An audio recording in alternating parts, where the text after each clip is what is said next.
The morning sun spilled gold across the glass towers of Tokyo as a sleek black limousine glided through the city's rush hour. Inside sat Richard Hale, a world-famous American CEO known for his ruthless efficiency and unshakable confidence. His company, Hale Technologies, was on the verge of sealing the biggest partnership in its history, a deal worth over $1 billion with a Japanese conglomerate. Every minute mattered, every decision counted. But as fate would have it, the story of that day would not be remembered for the deal itself, but for a humble woman sitting behind the steering wheel.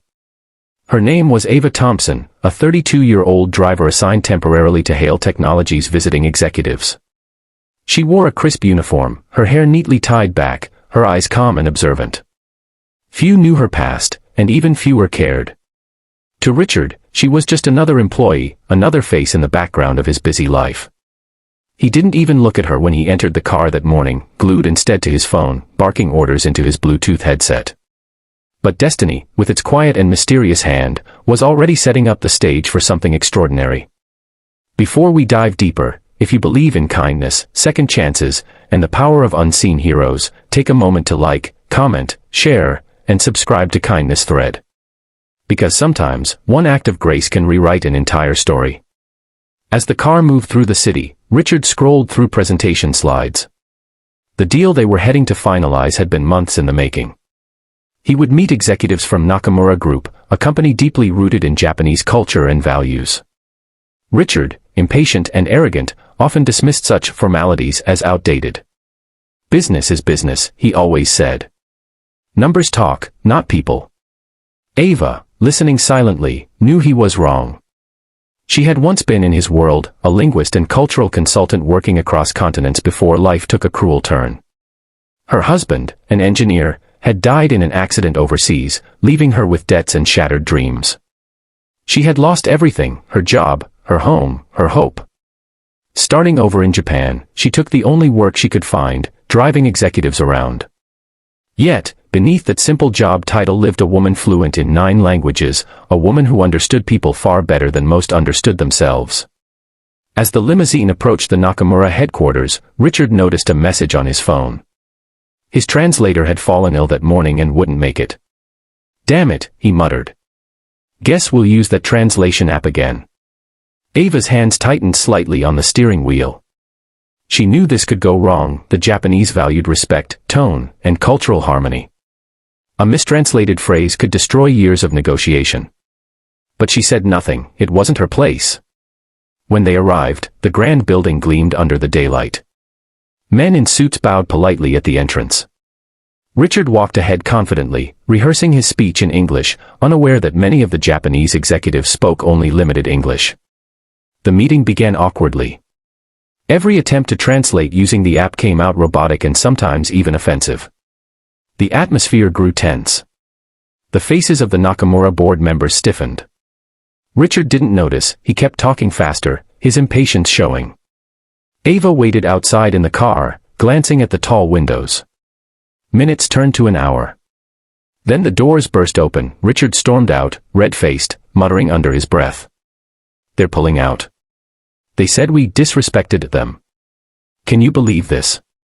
He climbed into the back seat, furious. Ava looked at him through the rearview mirror, her calm eyes meeting his. For a brief moment, she hesitated, should she speak up? Would he even listen? Then, as if guided by something greater than fear, she softly said, "Sir, may I ask what exactly went wrong?" Richard snapped, "They misunderstood my proposal, that's what. They're being overly sensitive." Ava took a deep breath. "Sir, may I try something? I speak Japanese. Maybe I can clarify the misunderstanding." Richard blinked, confused. "You speak Japanese?" He almost laughed, and for a moment, he did. A short, dismissive laugh. "We don't need a driver to fix corporate diplomacy." But something in her steady voice made him pause. Ava didn't flinch. "Please, sir. Let me try. You have nothing to lose now." Reluctantly, he agreed. Ava stepped out of the car and walked into the boardroom, her posture straight yet humble. The Japanese executives, surprised to see the driver return, exchanged curious glances.